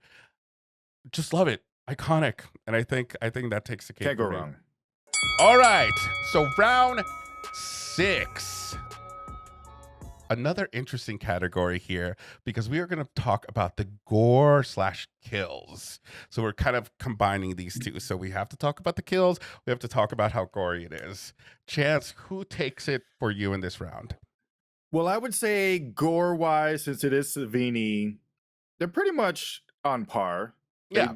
show that the way the blood comes out and everything, all that stuff looks the same. But I gotta give it. It's funny. I'm gonna say this. I gotta give it to The Burning because that raft Ooh. scene is insane. Yes. Not only is it like, it's not a, usually like when I watch it at least, and I'm somebody who's seen a lot of horror movies, I feel like it's a moment where you expect there's gonna be a dead body in there. I did not expect the killer to come out. Not only that, usually this happens when it's one person. It's like a third of the cast on the raft, and he kills all of. They show the fingers. They don't like cut and then show no fingers. They show like fake fingers get cut off. Somebody gets stabbed in the chest and like open up with blood come out. Yeah, like it's a crazy scene, and that alone is what wins it over for me. There's only one death, I guess two, that are memorable for me in Friday the 13th, and that's Kevin Bacon's. Watching the arrow slowly come up through his neck is one of the greatest kills. And Pamela Voorhees getting decapitated at the end is also iconic. But if it wasn't for that raft scene in The Burning, that I would pick Friday the 13th. But that raft scene is just, it's something else. Yeah, I'm going to agree with you. The Burning is my pick here too. But I'm also thinking like, obviously the raft scene is a huge piece of that decision. But I also think that the gore got a little bit, I don't want to say better / more believable, because I want to give respect to Tom Savini. But I do think that like just looking at what we see in terms of gore in The Burning versus Friday the 13th. Friday the 13th has multiple cutaway kills. There are some where like you get like a throat slash or an axe to the face, but like we watch in the opening kill of The Burning, somebody get stabbed in the stomach with scissors and like really just rooting around inside, moving it. I see him doing this. Yeah. Like that was so effective for me. It just like freaked me out. Very disturbing. And the raft scene was great. The one, I do want to be a little bit fair too and say that I think that a couple of the logistics of the kills in The Burning, I am not a huge fan of. The two that I'm thinking of in particular is that, number one, raft kill, there is no way you are moving around, standing up in a canoe that much and staying out of the water. It's not going to happen. Imagine he's like, whoa, whoa, whoa. I remember when we watched it, you said that. Like the standing up alone would have made him fall over. But fair. And maybe we just chalk this up to Glazer being an idiot. But you're telling me that you are walking up to a sleeping bag and you don't notice an entire other body inside that sleeping bag? Oh yeah, he was in the sleeping bag. I forgot about that. Yeah. Like you're really like, telling me that like you don't notice this whole other mass in the sleeping bag beside the girl that you are with, and you're like, oh, it's fine, it's normal. Just like she's so pretty, she's sleeping. Okay, I don't know if this is like sick of me or whatever, but I just want to like sort of redo that kill, and they should have had him in the sleeping bag and have her like wearing her scalp, her hair sticking out, so he thinks it's her, and it's just him in the sleeping bag, not like the girl. And then when he reveals it, you see his burnt face with the scalp over all the hair. And that's such a good way to do the face reveal too. If we had that, I think that I wouldn't have discounted it so much. But maybe we can just chalk it up to Glazer being Glazer.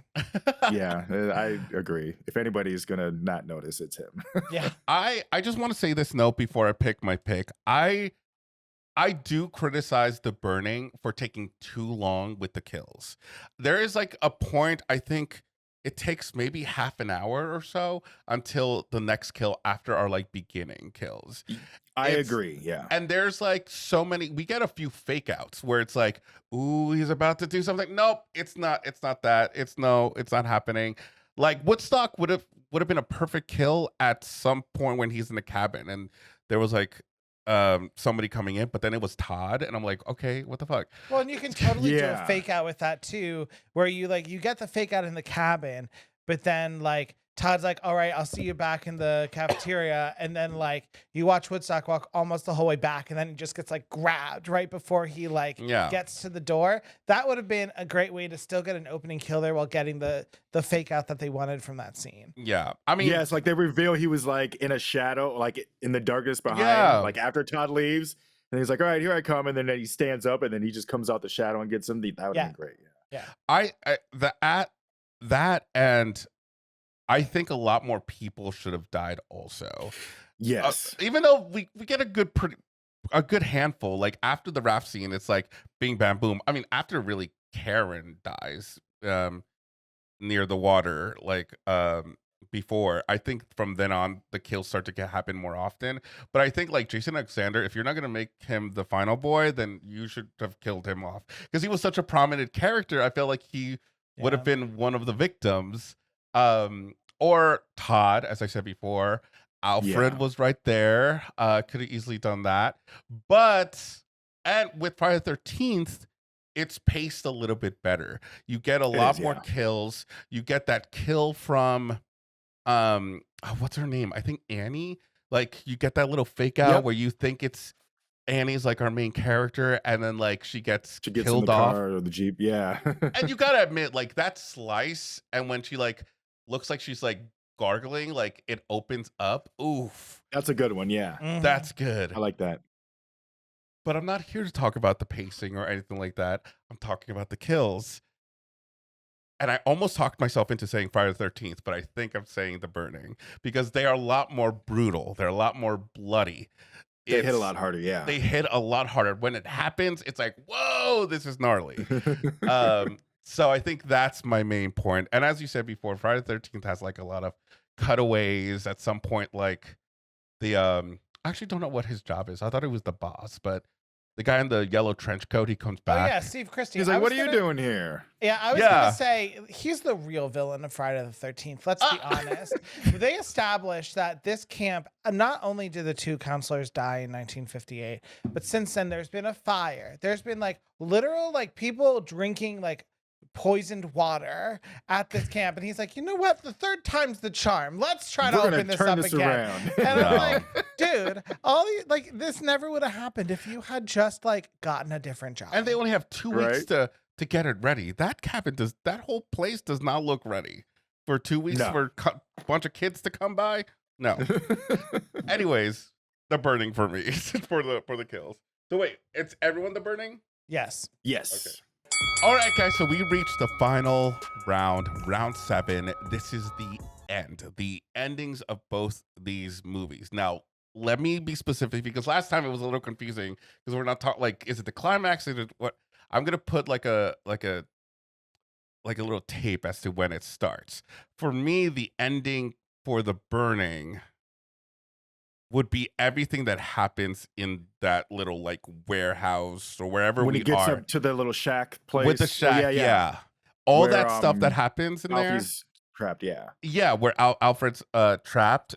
I think that's where it is for The Burning, and for Friday the 13th, it would be the reveal of Pam, and then the whole chase and fight. And that includes like the water scene and the scene when she's in the hospital at the end. Yep, so take that into consideration. Yeah. So Chance, what do you pick? Honestly, this is a easy Friday the 13th for me because not only do we get the reveal, we get her amazing performance, we get the longest like chase scene in any like slasher movie that just goes on for what, but it doesn't get old. Like it's good. And then you get the awesome beheading scene. And then you get probably one of the most effective jump scares to make me jump in my entire life. When I used to watch this movie over and over as a kid, when that part would come up and they're zooming in, like I would always like cover my eyes because I knew it was going to get me. And even just the sound would like...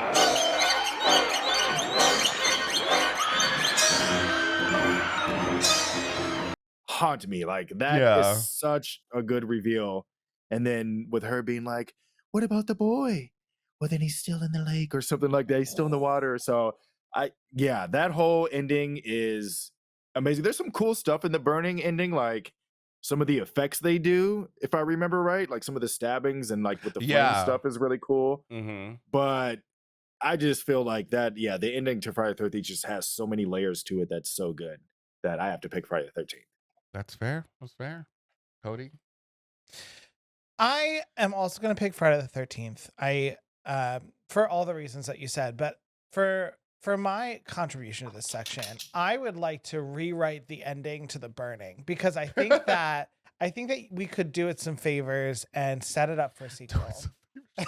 Well, because how it exists right now, it's just like a classic horror movie ending. You have the big fight, the killer dies, you get away. Well, I also feel like it's a bit rushed. Yeah, I would agree with that. I think that what I would do is I would instead change it so that you have the fight. Alfred gets away and Todd says, "No, like you run back. I will fight off the killer." Okay. So you end with like them fighting, then you see Alfred get out. And then we cut to the part where Michelle comes back. They are like waving the helicopter in. Alfred runs out of the forest. And Okay. he says Todd is up there with the killer. And you like, then Michelle and the cops and whoever run up there. And you just see like a burning body, basically. Oh. And you think that it's Cropsy and you could have like Todd's like arm or something, I don't know. But then the reveal is like at the end, after like they go and they're looking for Todd now, then you see Cropsy in like the background getting away. So it turns out that the burning body was actually Todd and not Cropsy. Oh. So that's how I would do the ending, because then you can easily just set it up for like Cropsy is off on another rampage for the burning part. I like that. I could see what you were cooking like. Even when you just got a little bit into it, I'm like, oh, I see what you're doing. I like this. Yeah, that's fair. I mean, I'm gonna pick Friday the 13th as well. I think it's just more iconic. I remember a lot more of it, as you said, Chance.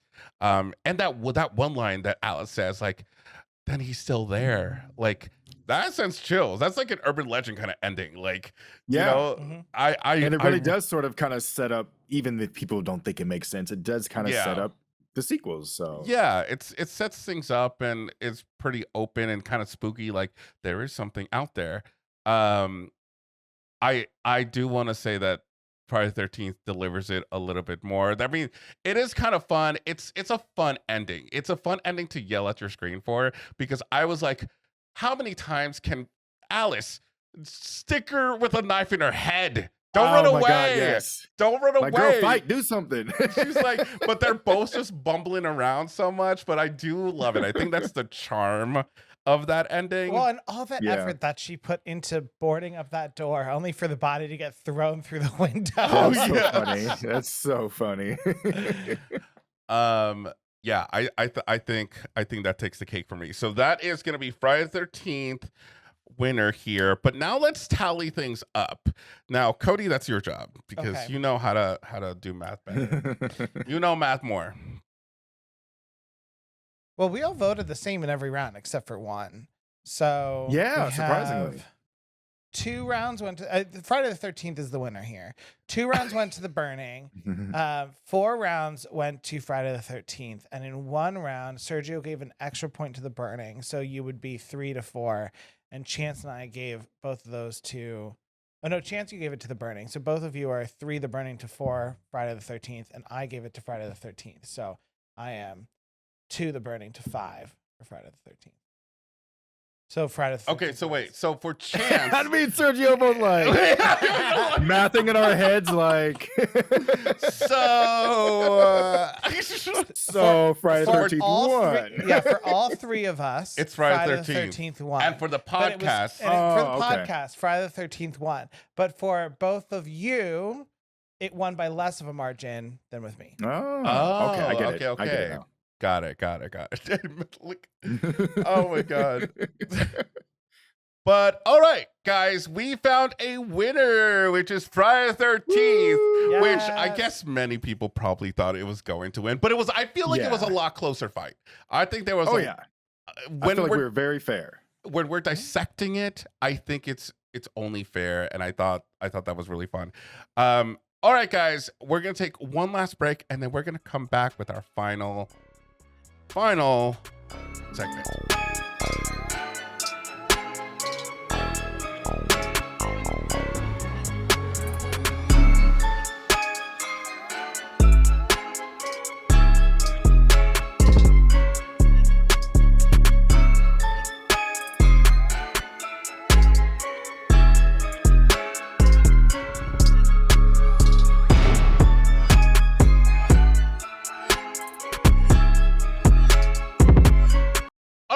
so welcome back to our next segment, which is called Desserts.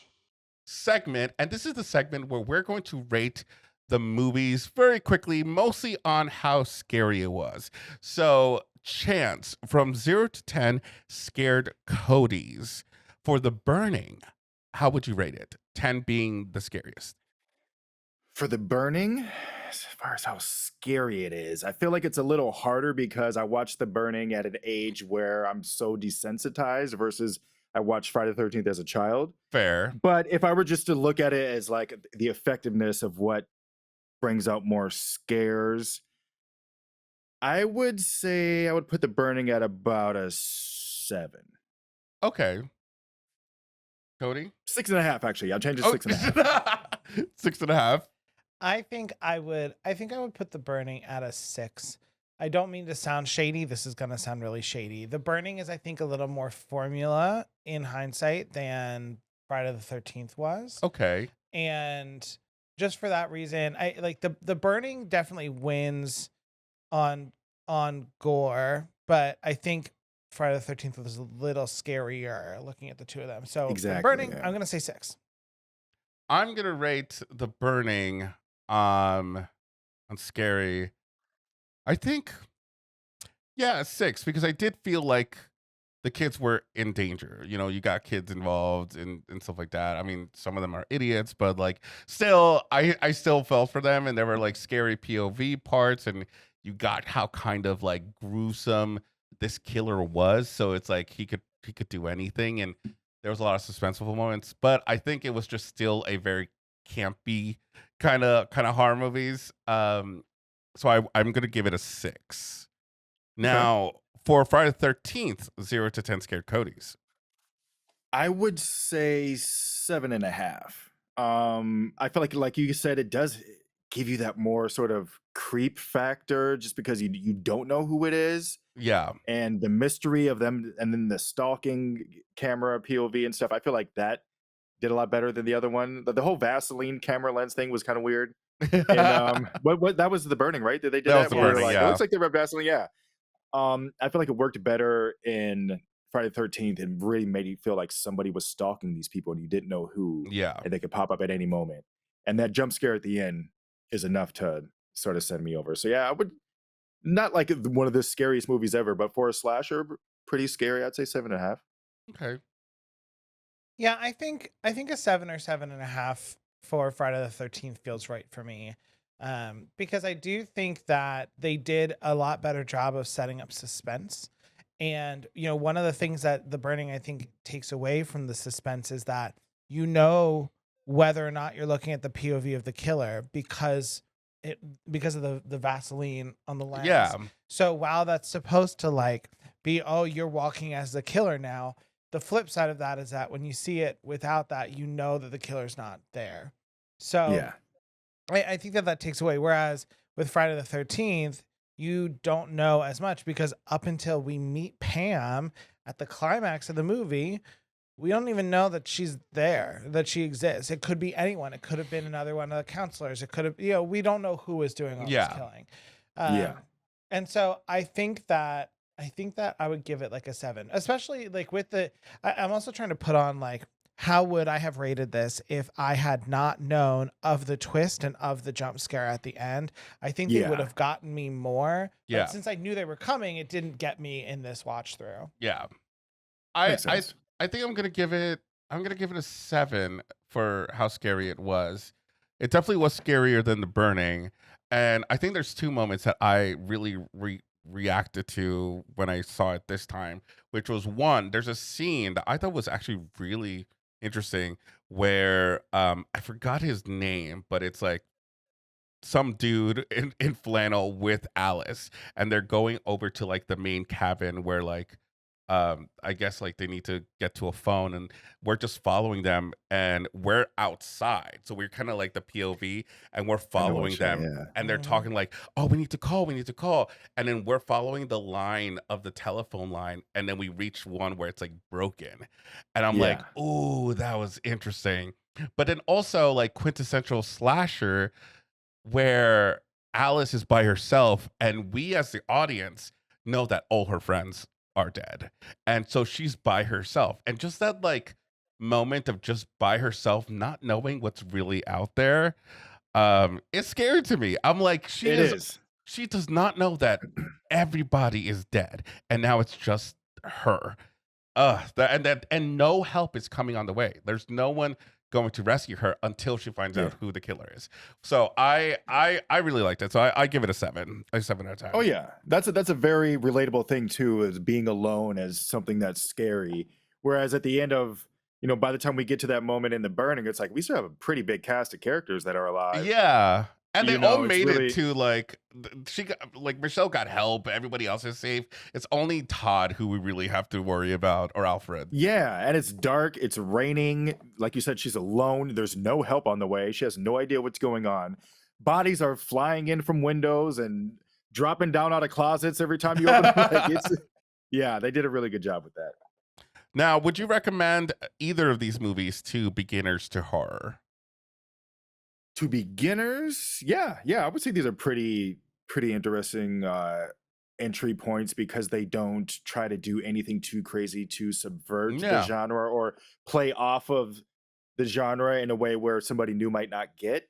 I think it's a pretty good starting point for like camp slashers, like these two, both of them. If you were to watch both of them, they would set you up for a lot of other horror movies.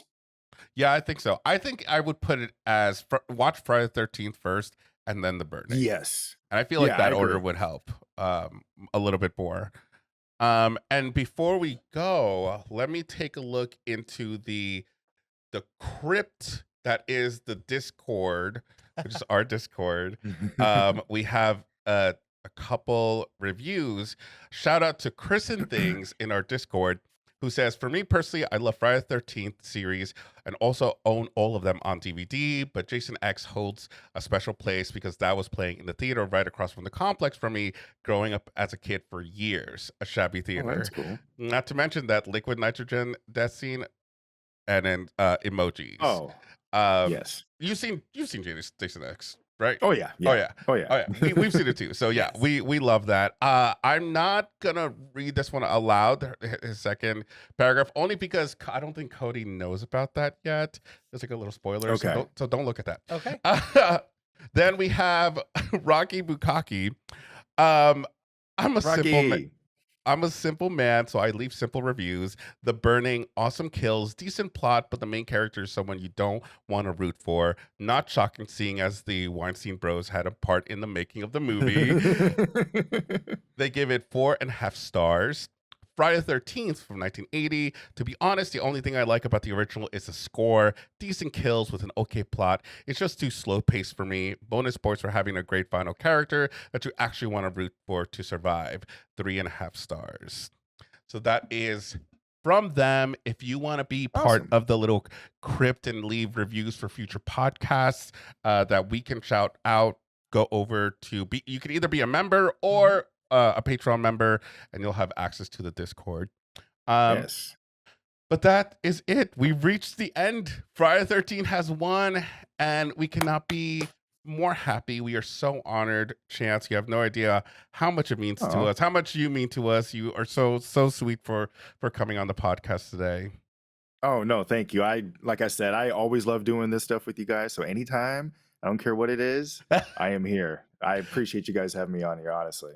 I know it's actually kind of crazy for me, because it's like before I started my channel, I would watch your channel and other channels, and it's like crazy seeing us like just here, like being friends, even just like chilling and stuff, which is cool. So yeah, it's amazing. Yeah, I love that. And I know that you've mentioned before that you wanted to hop on a Nightmare on Elm Street. I was actually just about to bring that up. Like, just because you have me on here don't mean you can't have me on again. Sorry. No, this is your one chance. It's funny because I tell you talking to, I'm like, if you guys do a Nightmare on Elm Street, you better have me on that horror hour podcast. I swear I will write. Well, Nightmare on Elm Street is one of my favorite franchises, which is weird because I have more Friday the 13th stuff, like collectible stuff, than I do a Nightmare on Elm Street. I'm like, what the hell? I need more of that stuff. I saw something on, I think it's NECA, which is the they like make figurines of horror stuff.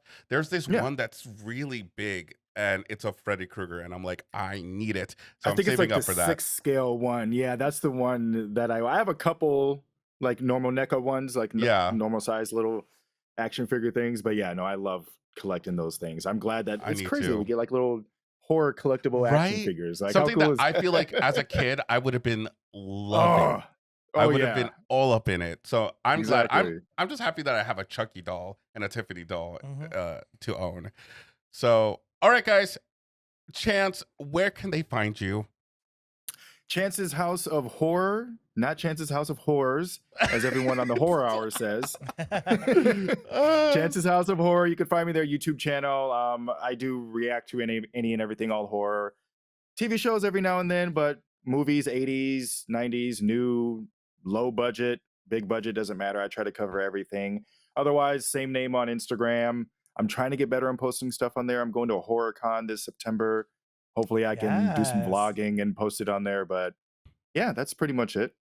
Yes, guys, go subscribe to Chance. Mhm. You have no idea how much this man pumps out content like crazy. Yeah. We were trying to catch Except this up week. with him. Oh, well, this will come Don't out look at later. this week. But please do. He has a lot of content, and if you thought it ends there on publicly, if you go over to his memberships, do you have only YouTube members or Patreon too?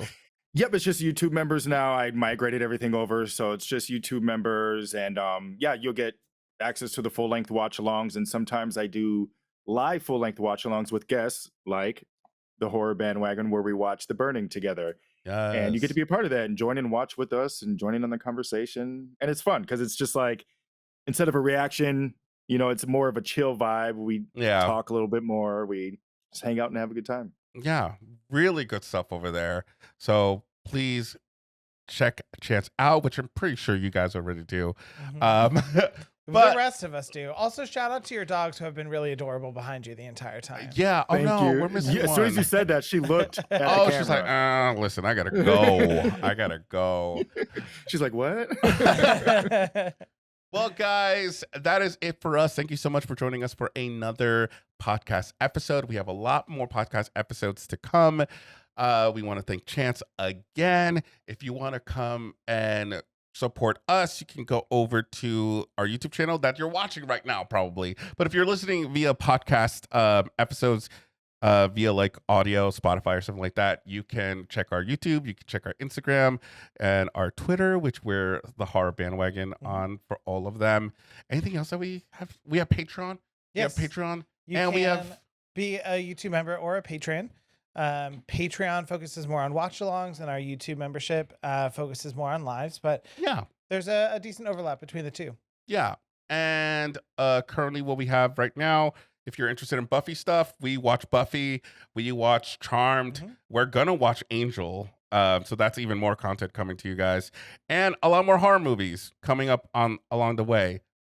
Before we leave, since this pertains to everything that we talked about, are you guys going to be doing Friday the 13th reactions for the rest since Cody hasn't seen 2 and beyond? We are going to start Friday the 13th, the series now, which I am so excited about. I cannot wait to like watch them because I've seen them since I was a kid. I haven't seen them in a while, but Cody has not seen it. I can't believe it. I'm so excited. Yeah, the only I'm excited. ones we've seen Jason X a bunch, and we covered Jason Goes to Hell for one of our fellow podcasts, Shuttle the Pod, which is crazy because I always thought he did, and now I'm like, okay, well, we definitely need to go back and watch the whole thing. Gotta see how we got here. All right, guys, we will see you next time. Until next time, we have been your source for horror analysis, criticism, and spooky and sometimes kooky entertainment. Bye, everyone. Bye. Bye.